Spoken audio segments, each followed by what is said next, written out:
नमस्कार, मैं हूं अजय भारद्वाज और आप इस समय ग्राउंड मीडिया देख रहे हैं। ग्राउंड से जुड़ी हर खबर आपके सामने लेकर के आ रहे हैं। भाई बड़ौदा उपचुनाव की यदि बात करते हैं, हरियाणा की जो राजनीतिक सरगर्मियां दिन प्रतिदिन तेज होती जा रही है। एक बार मैं कहूंगा कैमरामैन को कि घुमा करके दिखाए भाई जो भारतीय जनता पार्टी की तरफ से जो तैयारियां की गई हैं बड़ौदा उपचुनाव को लेकर के, जो गोहाना के अंदर राजघराना है, यहाँ पर जो स्टेट लेवल के और जो राष्ट्रीय स्तर पर जो भी नेता मंत्री जो यहाँ पर आएंगे स्टार प्रचारक बन करके, उनके लिए जो सुविधाएं की गई हैं और जो अलग अलग से जो यहाँ के मीडिया इंचार्ज हैं और राजनीतिक विशेषज्ञ अशोक छाबड़ा जी, वरिष्ठ पत्रकार, उनसे भी हम बातचीत करेंगे। तो पूरी पूरी जो तैयारियां हैं एक बार वो हम यहाँ पर दिखाना चाहेंगे ग्राउंड मीडिया चैनल के माध्यम से। और जो ये इससे पहले भी जींद उपचुनाव भी लगातार हमने आप सभी के सामने। छाबड़ा जी नमस्ते। तो आप देख, और जो ये रूम है यहाँ पर टेक्निकल जो सिस्टम है भारतीय जनता पार्टी की तरफ से, और पहले भी जैसे इंट्रोडक्शन मैंने करवाया था, अशोक छाबड़ा जी हैं, वरिष्ठ पत्रकार भी हैं और मीडिया के इंचार्ज भी हैं यहाँ कर। सर राम राम, नमस्ते। राम राम जी, सब दर्शकों को और आपको भी विशेषकर। सर कैसे हैं आप? बहुत बढ़िया, कोरोना समय में है जी, सबको शुभकामनाएं, सब बचे रहें कोरोना से। जी जी, सुविधाएं देखिए सर, वो जो पीछे जो हाल है वो किस पर्पज़ के लिए है? जैसे कुछ तो मैंने बताया कि जो स्टेट लेवल के राष्ट्रीय स्तर के जो नेता आएंगे उनके लिए है, वो क्या कुछ है सर पूरा प्रोसीजर ये? अजय जी, हमारी जो भाजपा की जो चुनावी रणनीति होती है, मीडिया की उसमें प्रमुख भूमिका रहती है। जी जी। और हम लोगों ने व्यवस्था की है यहाँ पे कि जो हमारे प्रदेश के, जिला स्तर के या फिर राष्ट्रीय स्तर के प्रमुख नेता जब चुनाव शुरू होगा, अपने स्वरूप में आएगा, अपनी रंगत में आएगा, तब हमारे वो नेता आपसे रूबरू होंगे, आपके सवालों का जवाब देंगे। यहाँ पर कितने विकास कार्य हमने करवाए हैं, किस किस गांव में करवाए हैं, किस किस क्षेत्र में ट्रांसपेरेंट तरीके से हमारी सरकार ने कितने रोज़गार दिए हैं और हमारी सरकार और क्या करने जा रही है, वो सब चीज़ों का ब्यौरा आपको पूरी ऑथेंटिसिटी के साथ हमारे स्टेट के नेता, जिला के नेता, सेंटर्स के नेता आपके समक्ष रखेंगे। आपके बहुत से राजनीतिक सवाल होंगे तो आपका जवाब देंगे। तो प्रेस कॉन्फ्रेंस रूम की व्यवस्था हमने वहाँ की है। उसमें हरियाणा का मीडिया रहेगा, चंडीगढ़ का रहेगा, स्थानीय रहेगा, दिल्ली से रहेगा, जो कोई भी लोग शामिल हों उसमें सबका स्वागत रहेगा। जहाँ आप बैठे हैं ये हमारा वार रूम है एक तरह से। यहाँ हम लोग स्टडी करते हैं, दिन भर में रिसर्च करते हैं कि किसी मीडिया पे, किसी चैनल पे या फिर किसी अन्य संस्थान पे, सोशल मीडिया पे क्या एक्टिविटी इस समय बड़ौदा को लेकर चल रही है। लगातार समीक्षा करते हैं, उसमें से जो निकलता है अच्छा पार्टी के दृष्टिकोण से उस पर बात करते हैं, उस पर अपना पक्ष रखते हैं। तो ये सब चीज़ों का समावेश है और पार्टी संगठन की मजबूती के साथ साथ मीडिया की मजबूती के लिए भी काम लगातार करती है इस तरह का।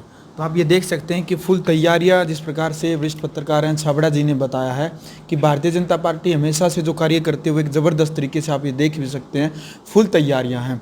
सर एक तरफ तो कोरोना काल चला हुआ है, लेकिन काफ़ी लोगों के अंदर पूरी हरियाणा की जो नज़र है उपचुनाव के ऊपर टिकी हुई है।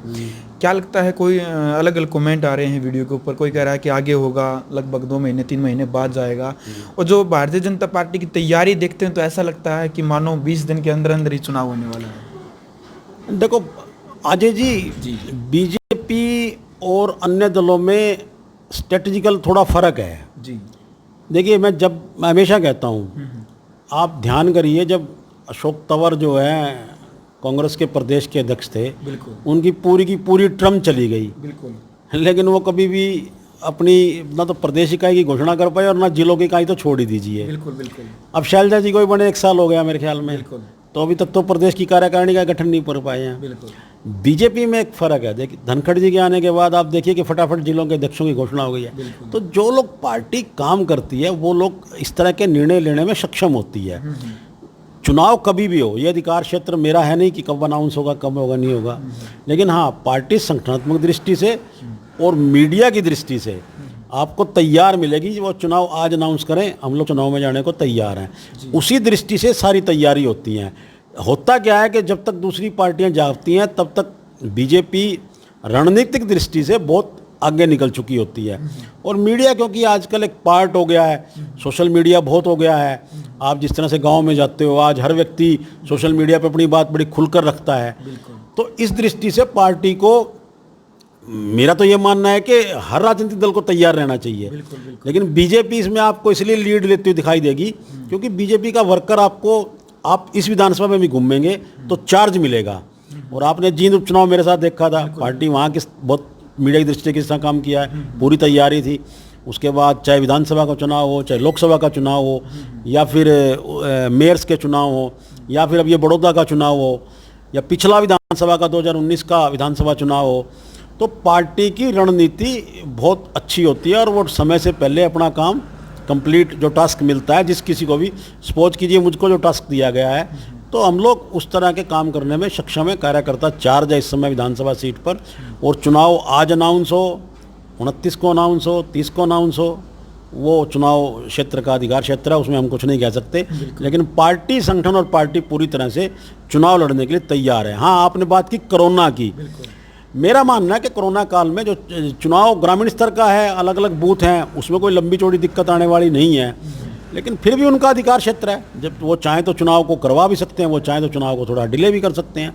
ये अधिकार क्षेत्र चुनाव आयोग का है, और वो जब फैसला करेगी उसमें हम सक्षम है, तैयार है चुनाव में जाने के लिए। बिल्कुल सर, जींद चुनाव को लेकर के भी काफ़ी जो आपके आंकड़े आए थे, आप ज़बरदस्त, जो भाई पहले ही बता चुकी कि राजनीतिक विशेषज्ञ भी हैं अशोक छाबड़ा जी। क्या लगता है यहाँ कितना इंटरेस्ट होने वाला है इस उपचुनाव के अंदर? क्योंकि वहाँ पर तो जो बाहर के, जो रणदीप सुरजेवाला की बात करूँ या दिग्विजय चौटाला की बात करूँ, एक राष्ट्रीय स्तर के जो नेता थे, इंटरेस्ट होता था। यहाँ का ज़्यादातर प्रयास ये रहेगा हर पार्टी की तरफ से कि लोकल ही उतरे। उसमें क्या फ़र्क रहेगा सर? इंटरेस्ट बनेगा क्या उपचुनाव को लेकर के लोगों का? देखो, जींद उपचुनाव को भी हाई प्रोफाइल चुनाव दूसरे लोगों ने बनाया था। आप ध्यान कीजिए, हमारा उम्मीदवार तो वही लोकल ही था वहाँ पे, बिल्कुल, लेकिन कांग्रेस ने रणदीप सुरजेवाला को वहाँ चुनाव मैदान में उतारा था। और रणदीप सुरजेवाला की क्या स्थिति हुई थी वो आप अजय जी भली भांति परिचित है वहाँ से। इसके अलावा दूसरे जो कैंडिडेट थे वो आज के हमारे सहयोगी हैं। तो आज हम 1 और 11 की स्थिति में हैं बड़ौदा विधानसभा सीट पर। उनके कैंडिडेट को लगभग 33,000 वोट मिले थे और हमारे कैंडिडेट लगभग 4-4,500 वोटों से हारे थे। तो दोनों के वोटों को अगर मैं मिला दूं यहाँ पे तो 70 के आसपास का आंकड़ा बैठता है। तो मेरा मानना है कि बीजेपी 1 और 11 की स्थिति में है यहाँ पे। और अगर पत्रकारिता की दृष्टि से अगर आप मेरे से सवाल करें और ये पूछें कि भाई चुनाव में क्या होगा, तो मेरा मानना है जब उम्मीदवार थोड़े स्पष्ट हो जाएंगे तो कुछ कह पाएँ, पिक्चर कुछ क्लियर हो पाएगी। लेकिन हाँ, एक बात मैं स्पष्ट कह सकता हूँ आपको कि संगठनात्मक दृष्टि से कांग्रेस इस विधानसभा सीट पर आपको कहीं नजर नहीं आएगी। चुनाव कौन लड़ रहा है आप ध्यान कीजिएगा, चुनाव बड़ौदा में केवल हुड्डा परिवार लड़ रहा है। बिल्कुल। और इधर कौन लड़ रहा है? बीजेपी संगठन लड़ रहा है। बीजेपी किसी को चुनाव लड़ा दे, किसी व्यक्ति को टिकट दे दे तो संगठन ने चुनाव लड़ना है। तो संगठन की ताकत बड़ी होती है व्यक्ति से हमेशा। तो इसलिए मेरा मानना है कि चुनाव अच्छा होगा, बढ़िया होगा। और जहाँ तक रही कि स्थिति क्या रहेगी, कैसा परिणाम होगा, वो भी बहुत जल्दी सवाल कर रहे हो आप। एक बार थोड़ा सा चुनाव स्टार्ट हो जाए, शुरू हो जाए अजय जी, उसके बाद विषय पे आप मिलते रहोगे तो चर्चा आपसे करते रहेंगे। लेकिन अभी मेरा मानना है कि बीजेपी चाहे वो कार्यकर्ता के चार्ज होने से, चाहे संगठन को चुनाव के मैदान में झोंकने से, चाहे वो मीडिया की तैयारी से, या फिर संजय भाटिया जी की लगातार जेपी दलाल जी की मेहनत से, धनखड़ जी के दौरों से, एक तरह से इन्वायरमेंट माहौल चुनाव में लीड ले ली है बीजेपी ने।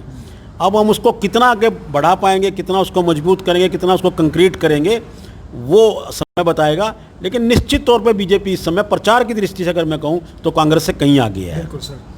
तो सर एक तरह देखिए, बीजेपी तैयारी कहें, प्रचार की बात करें, बिल्कुल ज़बरदस्त तरीके से कर रही है। मतलब हर गांव में भी जा रहे हैं, काफ़ी प्रोग्राम भी देखे हैं। राज्यसभा सांसद का भी हमने इंटरव्यू किया है यहाँ पर, जांगड़ा जी का भी, और संजय भाटिया जी का भी लगातार जो चुनावी प्रचार कर रहे हैं। और जेपी दलाल जो प्रभारी बनाए गए हैं भाटिया जी के बाद में भी।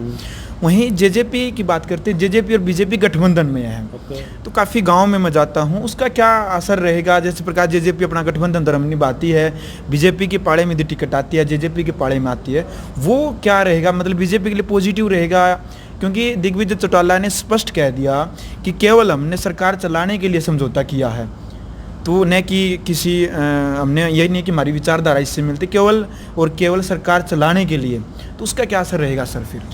देखो, वैसे तो ये राजनीतिक सवाल है आपका, बड़ा आपस में हम चर्चा कर रहे हैं सर, पत्रकारिता के राजनीतिक सवाल है। और राजनीतिक सवाल का जवाब जी सर, बीजेपी के जो ऑफिशियली लोग हैं, प्रवक्ता हैं, वो दें तो ज़्यादा बेटर है। लेकिन मैं इतना कह सकता हूँ जी सर कि उनके जो सुप्रीमो हैं उनकी पार्टी के, अजय चौटाला जी, उन्होंने सार्वजनिक रूप से बयान दिया है कि बीजेपी का व्यक्ति चुनाव लड़ेगा, हम उनकी मदद करेंगे। आप मुझे सारी पिक्चर में ये बताओ, कभी दुष्यंत चौटाला जी ने इस विषय पे कोई टिप्पणी नहीं की होगी। सर बिल्कुल। तो हम लोग गठबंधन, उन्होंने स्पष्ट कर दिया अजय जी ने कि भाई वो चुनाव में बीजेपी जाएगी, बीजेपी चुनाव लड़ेगी और बीजेपी की पूरी तैयारी भी है। और हमको लगता यही है कि हम लोग गठबंधन के में चुनाव में लड़ेंगे और बड़ी मजबूती से चुनाव लड़ेंगे और चुनाव जीत कर आएंगे। हाँ, ये थोड़ी बहुत जो चर्चाएं चलती रहती हैं वो तब तक होती हैं जब तक कि आपको उम्मीदवार ना मिल जाए। हाँ, जब तक घोषणा हो जाती है तब तक छोटी मोटी दाएं बाएं से बात आ जाती है, लेकिन ऐसा कोई नहीं है। सरकार ठीक ठाक है और अपना बहुत मज़े से यहाँ की टिकट का फैसला होगा और बहुत ईमानदारी से बीजेपी यहाँ पे मेहनत से चुनाव लड़ेगी और गठबंधन के साथ लड़ेगी। गठबंधन के साथ सहयोगी जो हैं वो साथ में ही होंगे, ऐसी कोई बात नहीं है।